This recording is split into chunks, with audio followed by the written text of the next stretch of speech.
వినాయక చవితికి వాడవాడలా గణేష విగ్రహాలను నిలబెట్టి ఘనంగా ఉత్సవాలను జరుపుకుంటాం. అసలు ఈ ఉత్సవాలు మొదట ప్రారంభించింది ఎవరో తెలుసా?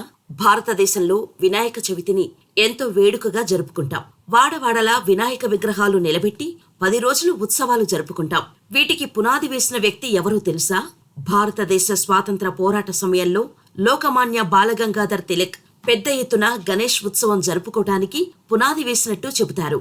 1890వ దశకంలో స్వాతంత్ర పోరాటంలో ప్రజల్ని ఎలా సంఘటితం చేయాలని తిలక్ ఆలోచిస్తూ ఉండేవారట. అందరూ కలిసి గణపతి పూజ చేసుకోవటం ఉత్తమమైన మార్గమని ఆయన భావించారట. మహారాష్ట్రలో పీష్వాలు గణపతిని పూజించే సంప్రదాయాన్ని ప్రారంభించారు. ఇళ్లల్లోనే కాకుండా బహిరంగ ప్రదేశాల్లో గణపతి ఉత్సవాలు ఎందుకు జరపకూడదన్న తిలక్ ఆలోచనలో నుంచి ఈ ఉత్సవాలు ప్రారంభమయ్యాయి. 1893లో ఈ గొప్ప వేడుకలకు పునాది పడింది. మండపాలలో గణేశుడి పటాలు, పెద్ద హోర్డింగులు ఏర్పాటు చేసిన మొదటి వ్యక్తిగా తిలక్ గుర్తింపు పొందారు. 10వ రోజున భారీ గణపతి విగ్రహాలను నిమజ్జనం చేసే సంప్రదాయాన్ని కూడా ఆయనే ప్రారంభించారని చెబుతారు. తిలక్ గణేష్ ఉత్సవాలను ప్రారంభించినప్పుడు చాలా వ్యతిరేకత ఎదుర్కోవాల్సి వచ్చిందట. లాలా లజపత్ రాయ్, బిపిన్ చంద్రపాల్, అరబిందో ఘోష్, రాజనారాయణ బోస్, అశ్వనీ కుమార్ దత్లలో నుంచి ఆయనకు మద్దతు దొరకటంతో గణేష్ ఉత్సవాలు ప్రారంభించారట. అలా ప్రారంభమైన గణేష్ ఉత్సవాలు 20వ శతాబ్దంలో మరింతగా ప్రాచుర్యం పొందాయి. గణేష్ ఉత్సవాలు పేరుతో ప్రజలంతా ఒకచోట చేరటంతో అప్పట్లో అదో ఉద్యమంగా మారిందట. ముఖ్యంగా వార్దా, నాగ్పూర్, అమరావతి వంటి మహారాష్ట్ర నగరాల్లో గణేశోత్సవాన్ని బహిరంగంగా జరుపుకోవడం పట్ల బ్రిటిష్ వారు భయభ్రాంతులకు గురయ్యారట. ఈ ఉత్సవాల్లో బ్రిటిష్ పాలనను నిరసిస్తూ యువకులు పాటలు పాడటం పట్ల రౌలత్ కమిటీ నివేదిక ఆందోళనకు గురి చేసిందట. అలా గణేష్ ఉత్సవం అప్పట్లో అలజడిని సృష్టించింది. బ్రిటిష్ ప్రభుత్వంపై పోరాడటానికి ఈ వేడుక ఎంతగానో ఉపయోగపడింది. కులమత భేదాలు లేకుండా అందరినీ ఒక చోటకు చేర్చి దేశభక్తిని రగిలించింది.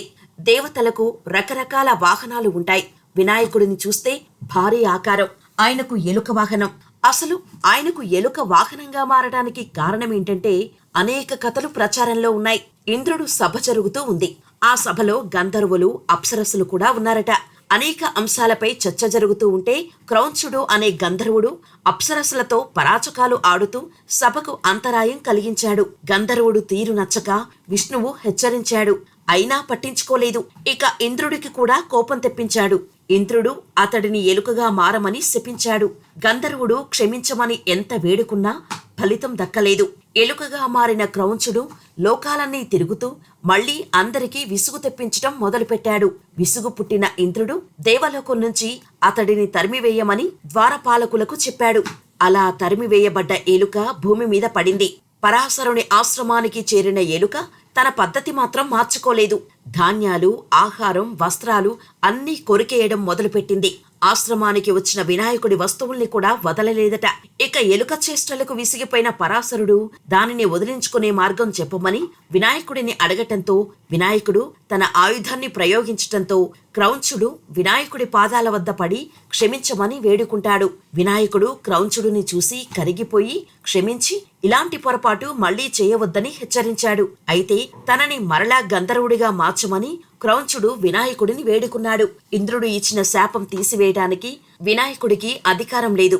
అందువల్ల తనతో పాటు వరాన్ని క్రౌంచుడికి వినాయకుడు ప్రసాదించాడు. ఈ కారణంగా గంధర్వుడైన క్రౌంచుడు వినాయకుడికి వాహనంగా మారాడు. అయితే వినాయకుడి బరువును ఎలుక మోయలేదు కాబట్టి వినాయకుడిని మోయగలిగేలా వరాన్ని కూడా పొందాడు క్రౌంచుడు. ఇక ఇంకో కథకు వస్తే గజముఖాసురుడు అనే రాక్షసుడు ఉండేవాడు.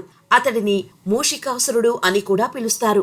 ఆ రాక్షసుడు ఎటువంటి ఆయుధం తనను చంపకుండా వరం పొందుతాడు. ఆ సమయంలో వినాయకుడు తన దంతాల్లో ఒకదానిని విరిచి గజముఖాసురుడి మీదకు విసురుతాడు. దంతం తనను సమీపిస్తున్న తరుణంలో రాక్షసుడు ఎలుకగా మారి తప్పించుకునే ప్రయత్నం చేశాడు. అప్పటికే అది అతని మెడపట్టి వినాయకుడిని చేరింది. భయంతో వణికిపోయిన గజముఖాసురుడు క్షమించమని కోరగా వినాయకుడు తన వాహనంగా ఉండేలా వరమిచ్చాడని చెబుతారు. ఇంకా అనేక కథలు ప్రచారంలో ఉన్నాయి. వినాయక చవితి రోజు బొజ్జ గణపయ్యతో పాటు మూషికం కూడా భక్తుల పూజలు అందుకుంటోంది. ఈ ఏడాది సెప్టెంబర్ 18న వినాయక చవితిని భక్తులు జరుపుకుంటున్నారు.